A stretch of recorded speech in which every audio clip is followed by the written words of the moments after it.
রাত পোহালেই শুরু হচ্ছে বাঙালির আবেগ ও পাঠক প্রকাশকদের মহোৎসব অমর ২১শে বইমেলা।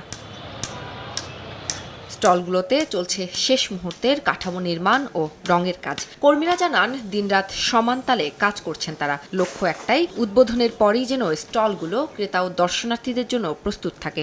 সিরিয়ালে মনে করেন আমি ফুটুন টুটুন কাটটা আস্তে আস্তে মানে কমপ্লিট করে আসি, এখন ফিনিশিংটা দিতে হবে। লাল, সাদা, নীল, সবুজ অনেক পদের কালার রং করতে আছে।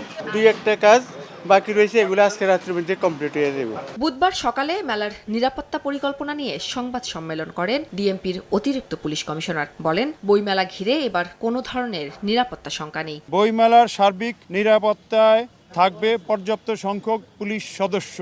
বইমেলায় বাংলা একাডেমি ও সরহদ্দি উদ্যান গেট কেন্দ্রিক এবং আভ্যন্তরীণ কয়েক স্তরের নিরাপত্তা ব্যবস্থা থাকবে।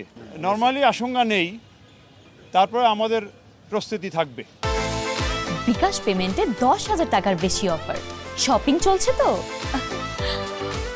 আয়োজক প্রতিষ্ঠান বাংলা একাডেমি জানায়, এবার বইমেলায় অংশ নিচ্ছে ৫৪৯টি প্রকাশনা প্রতিষ্ঠান। থাকছে না কোনো প্যাভিলিয়ন। প্রকাশকদের যে দ্বিধাবিভক্তি ছিল সেগুলো কেটে গেছে। স্বতঃস্ফূর্তভাবে সবাই মেলা এখন অংশগ্রহণ করার জন্য এসেছেন। ৫৪৯টি প্রতিষ্ঠান আর ১,০১৮টা স্টল আমরা বরাদ্দ দিয়েছি। এবার দুপুর ২টা থেকে রাত ৯টা পর্যন্ত খোলা থাকবে মেলা। ছুটির দিনগুলোতে মেলা শুরু হবে সকাল ১১টায়। এর বাইরে প্রতি শুক্র শনিবার শিশুদের আকর্ষণ শিশু প্রহরও থাকছে বেলা ১১টা থেকে ১টা পর্যন্ত। দুপুর ২টা থেকে রাত ৯টা পর্যন্ত।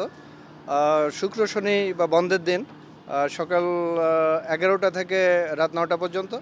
আর শিশু প্রহর শুক্র শনি সকাল ৯টা থেকে ১১টা। বইমেলার এবারের প্রতিপাদ্য বহুমাত্রিক বাংলাদেশ। উম্মে হানি, সময় সংবাদ, ঢাকা।